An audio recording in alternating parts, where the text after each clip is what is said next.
In a land of Arabia, a powerful sultan ruled for a very long time. He had 4 sons and 4 daughters. As he grew old, his hair turned white like snow, and he began to fall ill often. One day, he became so sick that everyone knew he would not recover. He called his 4 sons to his bedside. "My dear sons," he said weakly, "my time has come. Listen carefully to my final wish." The sons were heartbroken and began to cry, for they loved their father deeply. "Do not weep," the Sultan said. "Everyone who is born must one day die. That is the law of nature. Instead, promise me you will do as I say." "We promise, father," they replied, wiping their tears. "This is my will," said the Sultan. "After I am buried, the son who guards my grave for 3 nights in a row will become the next sultan. The new sultan must take care of his sisters. When they are old enough, he must marry them to the first person who asks for their hand, whether that suitor is a human, an animal, or a bird. You must swear to do this." The sons were shocked by this strange command, but they loved their father, so they swore an oath to fulfill his will. Soon, the Sultan passed away. After the burial, the eldest son went to the graveyard for the first night. But when terrible screams echoed in the darkness, he was terrified and ran away before morning. The second son went on the next night. He tried to pray, but the frightening sounds became too much for him, and he also fled in fear. The third son was braver. He stayed longer, but just before dawn, he saw horrible monsters with black faces and sharp teeth. They tried to surround him, and he ran for his life. Finally, it was the turn of the youngest son, Ahmad. He was wise and courageous. His brothers mocked him, but Ahmad took his sword and went to the graveyard. The first night, he fought a demon and cut off its claw. The second night, he defeated a monstrous creature and cut off its ears. On the third and final night, he faced armies of fire and a giant, 4-eyed jinn. He defeated them all, cutting off the jinn's nose. He had passed the test. Ahmad returned to the palace victorious and was crowned the new sultan. Everyone accepted him as their ruler. Years passed. Sultan Ahmad ruled wisely, and his kingdom was peaceful and happy. His 4 sisters grew into beautiful young women. Ahmad wanted to find good husbands for them, but he remembered his father's strange will. He had to marry them to the first who asked. One day, a fierce lion walked into the court. Everyone was scared, but the lion spoke. He asked to marry the eldest princess. Remembering his oath, Ahmad agreed. The lion carried the princess away on his back. Later, a large cheetah came and asked for the second sister. Ahmad married her to the cheetah, and it led her away. Then, a giant eagle flew down from the sky. It asked for the third sister. Ahmad agreed, and the eagle grasped the princess gently in its talons and flew high into the clouds. Ahmad hoped a human would come for his youngest sister, but the next day, a well-dressed demon appeared and asked for her hand. With a heavy heart, Ahmad married his last sister to the demon, and they vanished. The kingdom was filled with sadness. No one heard from the princesses again. Sultan Ahmad became very lonely, far away. In a fortress on a high mountain, lived a beautiful princess named Khadija. Her parents were dead, and she ruled her land with the help of a wise vizier. In her room was a magical golden mirror. Every morning, she would ask it,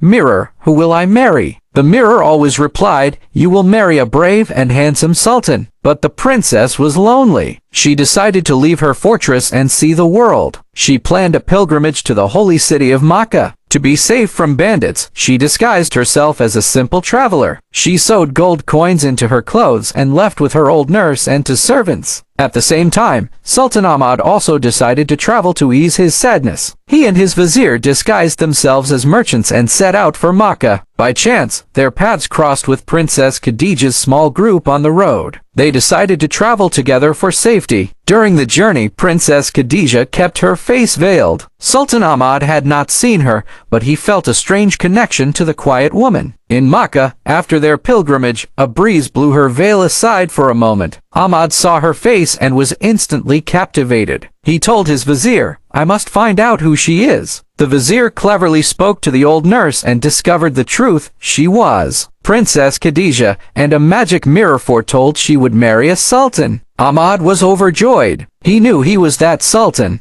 After Makkah, the group traveled to the beautiful city of Taif, but on the way, a terrible storm hit. Lightning flashed, thunder roared, and a powerful wind destroyed their tents. Their horses and camels ran away in fear. They were stranded in the dark desert. The old nurse cried in terror, fearing bandits would find them, but Princess Khadija remained calm. "Do not fear," she said. "My mother gave me this." She showed a star-shaped amulet. She recited a prayer over it and asked for help. There was a loud sound, and a demon appeared. The nurse fainted from fright. It was the same demon who had married Ahmad's youngest sister. The demon bowed to Khadija. "How may I serve you? Take us to a safe place immediately," she commanded. "At once," the demon replied. The demon instantly transported them all to a beautiful, safe garden palace. Sultan Ahmad was amazed. He finally saw the demon clearly and recognized him as his brother-in-law. The demon smiled. "Sultan Ahmad, do not fear me. I am not a monster. The lion, the cheetah, the eagle, and I are all powerful princes. A powerful magician had cursed us to live as beasts. The only way to break the curse was for a princess to marry us without force, as your father's will ensured. Your sisters are happy queens in our kingdoms." Ahmad was shocked and overjoyed at the news. The demon then turned to Princess Khadija. "And you, princess, have broken the last of the magic by using the amulet to call me. The curse is finally over." Sultan Ahmad and Princess Khadija looked at each other with love and understanding. They were married in a grand ceremony. Ahmad sent for his 3 sisters and their husbands, the princes. The entire family was reunited in happiness. They all lived together in peace and prosperity, and Sultan Ahmad and Queen Khadija ruled their combined kingdoms with justice and kindness for many years.